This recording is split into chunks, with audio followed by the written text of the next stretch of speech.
Vamos lá. Vamos dar continuidade ao estudo de geometria espacial. Hoje nós vamos abordar os poliedros, dando ênfase ao prisma. Bora lá, vamos conhecer um pouquinho mais de prismas. São dois grupos principais de prismas. Nós temos dos poliedros, nós temos os prismas e as pirâmides. Já os prismas, os mais conhecidos são o cubo, o paralelepípedo. São os dois que têm uma notoriedade maior em relação aos demais. Bora lá. Uma pequena definição. São poliedros convexos que têm duas faces paralelas e congruentes, chamadas de base, e as demais faces em forma de paralelogramos, chamados de laterais. Você tem aqui, ó. Esse é o prisma mais conhecido, paralelepípedo, tá? O prisma de base quadrada. Se eu levar em conta que aqui é um quadrado. Você tem base, são duas, e as faces laterais, no caso são 4 faces laterais. Nós estudamos dois tipos de prismas, o reto e o oblíquo. Se as arestas laterais são perpendiculares ao plano da base ou aos planos das bases, o prisma é classificado como reto. Se as arestas laterais são oblíquas, os planos da base, o prisma é dito como oblíquo. Você tem aqui duas ideias, né? As duas figuras. Tá? Eu poderia desenhá-los assim, bem rápido aqui. No prisma reto, você tem aqui as duas bases. Elas são perpendiculares, aqui assim, ó, tá? Essa é a ideia que a gente tem do prisma reto. Veja que essa aresta aqui, ó, as 4 arestas que estão, digamos, em pé, elas são perpendiculares. No prisma oblíquo, é como se você tivesse o mesmo prisma, só que um pouquinho, digamos assim, enviesado, né? Ele vem aqui assim, ó, essa seria a ideia. Então ela não vem perpendicular, tá certo? Ela faz aí esse desenho diagonal. Está travando. Pronto, tá aí. Como é que se dá a nomenclatura dos prismas? Um prisma é classificado pelo tipo de polígono, que constitui a sua base. Aí você tem o triângulo, né? Se a base for um triângulo, a gente classifica ele como prisma triangular, ou é mais comum dizer prisma de base triangular. Se for um quadrilátero, ele é um prisma quadrangular, pentágono, prisma de base pentagonal e prisma de base hexagonal, se a sua base for um hexágono. Está aqui o exemplo, ó, a imagem deles para vocês.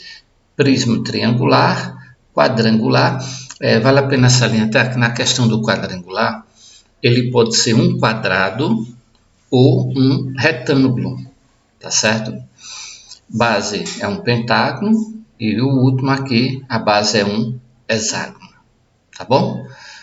Acho que ficou claro aí para vocês a classificação. Seria uma nomenclatura. Vamos ver os elementos de um prisma. O prisma possui dois tipos de faces, a face lateral e a face da base. A face da base é essa parte azul. Ó, no caso aqui a gente colocou para vocês um prisma oblíquo, tá bom? Um prisma oblíquo. Esse seria um prisma de base hexagonal. Por quê? Porque a sua base, são duas, é um hexágono. Então, perceba que o que está aqui de azul são as faces da base. Estaria aqui de branco ou um azul mais claro, seriam as faces laterais. Num prisma de base hexagonal, ele tem 6 faces hexagonais. Tá? Normalmente essas faces elas são retângulos. Tá? Pode ser quadrado, pode ser, mas o comum é que elas aparecem na forma de retângulos. Vamos lá, vamos continuar. Todo prisma reto, cujas bases são polígonos regulares, é chamado de prisma regular. O prisma é reto e ABC é um triângulo equilátero. O que é um prisma regular? Primeiro, qual a ideia que a gente tem de um polígono regular? É um polígono que tem todas as arestas ou lados iguais, consequentemente, os ângulos são iguais. Então, um triângulo, o triângulo equilátero, ele é regular. O triângulo retângulo não é regular, o isósceles, o acutângulo só se for o equilátero, né? O prisma é reto e a base é um hexágono regular. Você tem aí 2 exemplos de prismas regulares, tá certo? No caso do quadrilátero, apenas o quadrado é regular, o retângulo ele não é regular. Prismas quadrangulares. Todo prisma cujas bases são paralelogramos é chamado de paralelepípedo. Esse é um dos 2 prismas mais conhecidos, que estudamos mais, é o prisma paralelepípedo. Tá? Por quê? Porque a sua base é um retângulo. A altura é uma terceira medida, nós vamos estudar ele brevemente. Tá? Prisma retangulares. Se as bases de um paralelepípedo reto são retângulos, ele é chamado de paralelepípedo retângulo. Acabamos de falar. Prismas quadrangulares. Se todas as arestas de um paralelepípedo retângulo são congruentes entre si, ele é chamado de cubo ou hexaedro ou hexaedro regular, que é o que a gente vai estudar logo agora, certo? Então, bora lá. Vamos aprender a calcular o volume em um prisma quaisquer, em prismas quaisquer. Em geral, vamos considerar prismas retos em que as arestas laterais são alturas e as faces laterais são retângulos. Olha, inicialmente nós vamos estudar a área. Tá? A área ela também pode ser chamada de superfície. Veja, você já tem aqui uma primeira fórmula. Tá? A área total de um prisma é a área lateral mais 2 vezes a área da base. Vocês vão entender essa fórmula daqui a pouco, tá? Tá aqui, ó. O exemplo seria esse. Você tem aqui um prisma, tá? A gente chama ele de paralelepípedo. E aí você tem a fórmula, a superfície total é a superfície da base ou superfície lateral. Gente, ó, ou você chama de superfície ou chama de área. Você pode dar os 2 títulos, tá? Normalmente, se você for chamar de área, aí você escreve o A, superfície, o S. Aí seria, a fórmula aqui está, ó, AT igual a AL mais 2AB. Já aqui eu tenho ST, que é superfície, é igual a SB mais SL. Entenda que SB aqui, eu estou calculando como se fosse uma base só. Como são 2, ó, aí nós temos. Tá bom? Bem, chegamos no primeiro prisma, o cubo. O cubo é o mais simples dos prismas. Ele é um prisma quadrangular regular, cujas faces são quadrados congruentes. Qualquer uma de suas faces pode ser considerada como uma base. Deixa eu botar aqui. Vamos ajeitar aqui. Qualquer uma de suas bases. Vamos salvar logo. Bem, vamos para o primeiro, uma fórmula, né? Ao todo, acho que dá em torno de 23 a 25 fórmulas. Superfície total de um cubo. Tá aqui, ó, a primeira fórmula para vocês é essa. AT é igual a 6 vezes A ao quadrado. Para a gente não confundir esse A com esse A, eu vou fazer o seguinte, a gente vai tirar esse primeiro A de área e vamos trabalhar com S. Bora lá. Apaga tudo aqui. Vamos fazer assim. Então, como é que a gente calcula a superfície de um cubo? Ora, nós vamos voltar lá para o PowerPoint, tá? E nós vamos ver o cubo planificado. O cubo planificado, ele me dá 6 quadrados. 2, 3, 4, 5 e 6. Como é que a gente calcula a área de um quadrado? A área de um quadrado é um lado multiplicado pelo outro. Então, é L ao quadrado. Eu tenho aqui o total de 6. Logo, a superfície total de um cubo é 6 vezes o L ao quadrado. Tá bom? Então, tá aqui para vocês uma primeira fórmula de como se calcular. Bora voltar para lá. Nós temos agora aqui exemplos, tá certo? Aqui o cubo, ó, ele planificado aqui, tá? Então, você tem aí a ideia do cubo. Determina a superfície total de um cubo com 8 centímetros de aresta. Vamos voltar para aqui.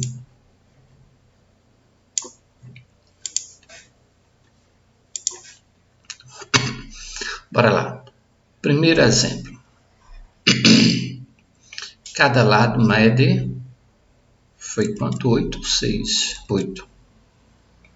8 centímetros. Logo, a superfície total é 6 vezes 8 ao quadrado.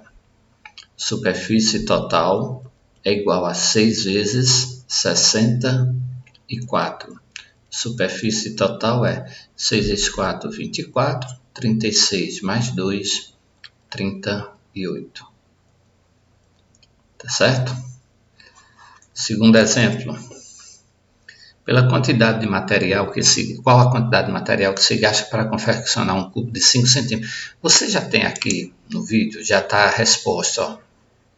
Tá? Eu já produzi, vocês vão receber ele já respondido. E aqui eu faço a resolução com vocês. Então, você tem o lado mede 5, então a superfície total vai ser 6 vezes 5 ao quadrado. Superfície total vai ser 6 vezes 25. 6 vezes 25, 150 centímetros quadrados. Bem, e agora por último, a última questão ela fez o seguinte: determina a medida da aresta. Quanto mede cada lado de um cubo, tá? Cuja superfície total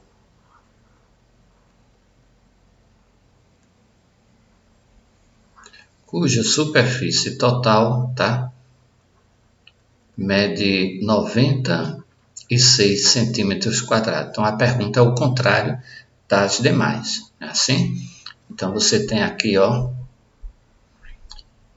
superfície total é 6L ao quadrado. Superfície total é 96, igual a 6L ao quadrado. 96 dividido por 6 é igual a L ao quadrado. Portanto, L ao quadrado é igual a 16. Portanto, L é raiz quadrada de 16. L é igual a 4 centímetros. Tá bom? Então tá aí para vocês. Esses foram os primeiros exemplos que vocês tiveram sobre cubo. Agora, tem uma pergunta. A fórmula, ela é sempre essa daqui, para o cubo? Ora, para calcular a superfície de um cubo, eu não sou obrigado a usar toda vez essa fórmula. Por quê? Porque essa fórmula ela vai de acordo com um problema, tá certo? Então, você vai ter problema onde você não vai poder usar essa fórmula. Por exemplo, se eu tiver deixa eu mudar aqui. Se eu tiver um porta-lápis, tá? Ó, um porta-lápis ele é vazado aqui, né? Para eu colocar o lápis aqui dentro. Então, se eu tenho um porta-lápis, eu não tenho 6 lados, eu tenho apenas 5 lados. Não é isso? Eu tenho apenas 5 faces. Logo, a minha superfície total de um porta-lápis é 5 vezes L ao quadrado. Por exemplo, se esse porta-lápis tiver 10 centímetros de aresta, então a superfície total dele vai ser 5 vezes 10 ao quadrado. A superfície total vai ser 5 vezes 100, que é igual a 500 centímetros quadrados.